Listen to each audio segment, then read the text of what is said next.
The fight is about whether he, as a Sikh, is going to be allowed to wear his turban in India. मेरा राहुल गांधी को challenge है, जो बात वो विदेश में कह रहे हैं सिखों लेकर हिंदुस्तान में कहें और मैं उनके खिलाफ मुकदमा करूंगा। विदेश में जाकर कहने से उनके खिलाफ मुकदमा नहीं बनता। देश में आकर यही बात रिपीट करे ना कि भाजपा ने सिखों की पगड़ियां उतारी या उनके कड़े उतारे। देश की छवि खराब करने की कोशिश कर रहे हैं। देश की छवि खराब करने की कोशिश देशद्रोह जैसी सीमा में ही आता है। The fight is about whether he, as a Sikh, is going to be allowed to wear his turban in India.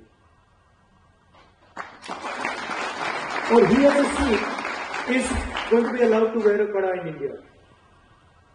Or he, as a Sikh, is going to be able to go to Gurdwara. That's what the fight is about. And not just for him.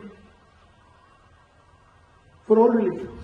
Rahul Gandhi जब से America गए हैं अपने बयानों की वजह से सुर्खियों में बने हुए हैं। फिलहाल उन्होंने सिखों पर बयान दिया था जिसके कारण वो लगातार चर्चाओं का केंद्र बने हुए हैं। राहुल गांधी ने सिखों के धार्मिक चिन्हों, कड़ा और पगड़ी का जिक्र किया था। कांग्रेस नेता ने कहा था कि बीजेपी और कांग्रेस के बीच लड़ाई सिर्फ राजनीति की नहीं है बल्कि धर्म की लड़ाई भी है। उनके इस बयान के बाद सियासत लगातार गर्माती हुई नजर आ रही है और बीजेपी ने उन पर चौतरफा हमला बोला है। सुपीरियर लैंग्वेज में आते हैं और उन्होंने ये भी बोला कि ये इसी के लिए ही लड़ाई कर रहे हैं। कॉन्स्टिट्यूशन में लिखा हुआ है कि इट इज मतलब पूरा कॉन्स्टिट्यूशन में लिखा है कि यूनियन स्टेट है, भारत एक यूनियन स्टेट है। देखिए, वे जानबूझकर इस प्रकार का स्टेटमेंट देते हैं जिससे देश के अंदर आपस में भेदभाव फैले। कभी भी संघ ने कभी भी इस प्रकार की कोई भाषा का इस्तेमाल नहीं किया कि कोई एक भाषा ऊपर है या कोई एक धर्म ऊपर है या कोई एक पंथ ऊपर है। संघ तो आरएसएस तो राष्ट्रवाद की बात करता है और सबको राष्ट्रवाद की ओर प्रेरित करता है, परंतु जब ये यूनियन ऑफ स्टेट्स कहते हैं तो शायद इनकी देश की जो सांस्कृतिक विरासत है उसकी जानकारी कम है। इनकी शायद जानकारी में नहीं है कि देश 5000 साल से ज़्यादा पुराना भारत है और यहाँ पर तमिलनाडु से, चेन्नई से जो पंडे हैं वह पंडे काशी विश्वनाथ जाते हैं, केरल के पंडे बद्रीनाथ जाते हैं और कर्नाटका के जो पंडित हैं वह केदारनाथ जाते हैं। तो हमारे यहाँ तो ये सांस्कृतिक राष्ट्रवाद की बात चलती थी और अभी कुछ 300 साल पहले लगभग महाराजा रंजीत सिंह ने अगर हरि मंदिर पर सोना चढ़ाया तो उन्होंने उतना ही सोना काशी विश्वनाथ पे चढ़ाया।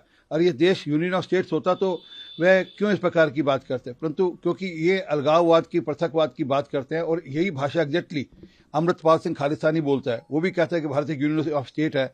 और हमारे राहुल जी नेता प्रतिपक्ष हैं और नेता प्रतिपक्ष का पद होता है जिम्मेदारी का पद। मैं राहुल जी को याद दिलाना चाहता हूं, जब श्रीमान अटल बिहारी वाजपेयी जी नेता प्रतिपक्ष थे, मनमोहन सिंह जी प्रधानमंत्री, नरसिम्हा राव जी प्रधानमंत्री हुआ करते थे, नरसिम्हा राव जी, तब भारत का प्रतिनिधित्व अटल जी करते थे। कई मामलों में देश के बाहर कभी भी नेता प्रतिपक्ष ने देश की छवि खराब करने की कोशिश नहीं की। लेकिन ये ऐसे नेता हैं जो कुंठाग्रस्त हैं, लगातार तीसरी बार पराजय के कारण उनके मन में अंध बीजेपी संघ और मोदी विरोध बैठ गया है और वो विरोध करते करते देश के ही विरोध करने लगे। देश के बाहर कांग्रेस और बीजेपी नहीं होती, देश के अंदर हम मुद्दों पे लड़ सकते हैं, लेकिन देश के बाहर केवल भारत होता है।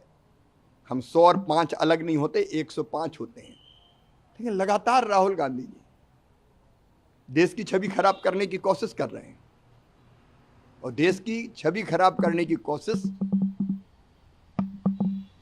देश। एक गांव की कहावत है, 100 चूहा खा के बिल्ली चली हज करने।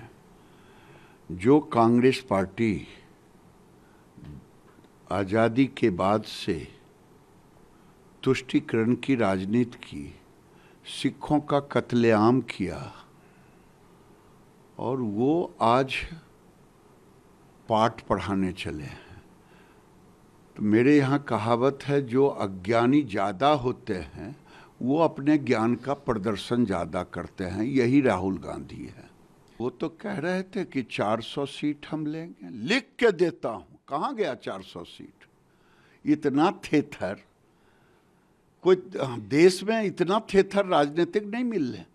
जो तीसरी बार चुनाव में 99 नहीं पार कर पाए, 400 लिख रहे थे हमारी सरकार बनेगी, 300 आना तय है, 300 आना लिख देता हूं, कहां गया?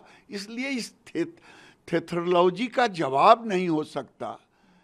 इसलिए इनके जब प्रश्नों का जवाब देना बिलो द बेल्ट अपने आप को ले। यदि आप डाइवर्सिटी में और आइडिया ऑफ इंडिया में सच में यकीन करते हैं तो आपकी पार्टी ने एक बार कहा था Indira is India and India is Indira. आपने तो एक परिवार को, एक व्यक्ति को इंडिया के साथ जोड़ दिया था। क्या कांग्रेस पार्टी आज भी उसका खंडन करती है? जो कांग्रेस पार्टी डाइवर्सिटी की बातें करती है, डाइवर्सिटी दिख रहा है। जब सिख नरसंहार हुआ, 4000 सिख मारे गए और आपके पिताजी ने कहा बड़ा पेड़ गिरता है धरती हिलती है। ऐसी ही खबरों के लिए देखते रहें punjabkesari.com। साथ ही कमेंट सेक्शन में अपनी राय जरूर दें।